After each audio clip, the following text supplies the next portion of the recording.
Un lac, c'est exceptionnel.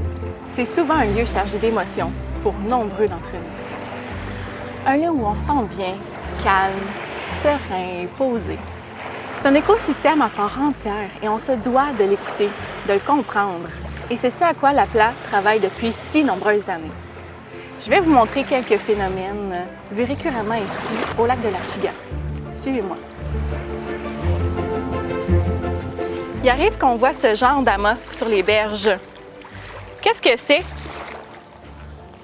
En fait, ces mottes noires, ce sont des sédiments qui étaient dans le fond du lac et qui ont été rapportés par le mouvement des vagues, que ce soit des vagues naturelles ou par le passage des bateaux. Le mouvement de la vague circulaire fait en sorte que tous ces sédiments-là se ramassent sur les berges. C'est pas dangereux. On peut les prendre, on peut nettoyer notre berge, on peut même les mettre dans notre compost. Aucun souci. On peut nettoyer notre plage.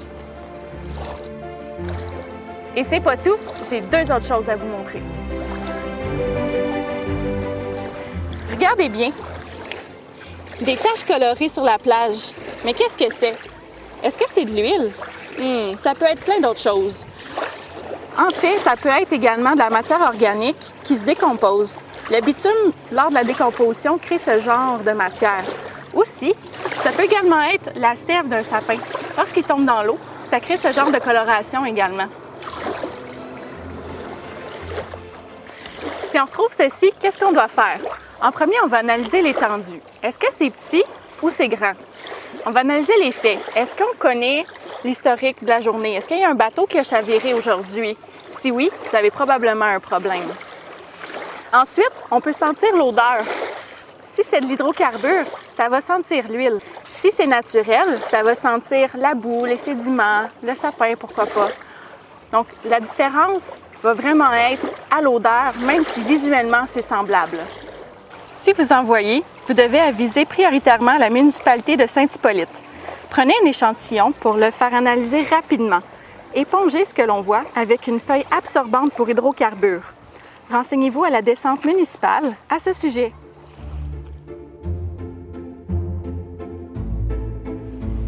Les plantes aquatiques dans un lac, c'est-tu vraiment important?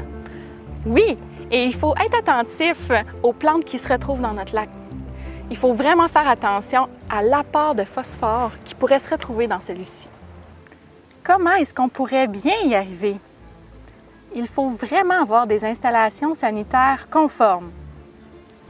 Vidanger régulièrement, limiter l'érosion en ayant des bandes riveraines au travail, limiter la vitesse des bateaux dans la zone de 75 mètres à 10 km/h ou 6 000 à l'heure, avoir des fossés conformes pour les sédiments, privilégier les entrées en gravier, surtout dans un endroit où l'on retrouve des plantes aquatiques, l'important, c'est d'en garder le plus possible.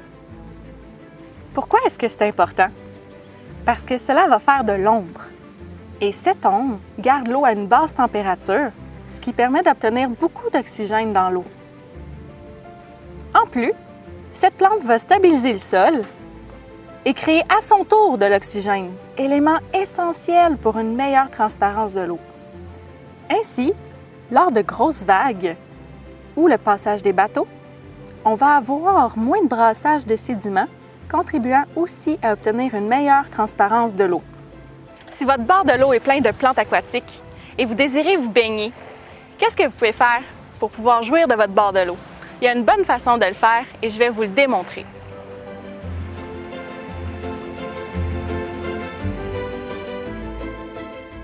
Idéalement, vous pouvez faire un accès au lac de plus ou moins 5 mètres en arrachant manuellement seulement les plantes indigènes. Prenez garde de ne pas arracher la myriophylle à épis. C'est une plante exotique envahissante qui se multiplie lorsque coupée. Vous trouverez toutes les informations à ce sujet auprès du Centre régional de l'environnement des Laurentides et sur le site web du gouvernement du Québec, ministère de l'Environnement.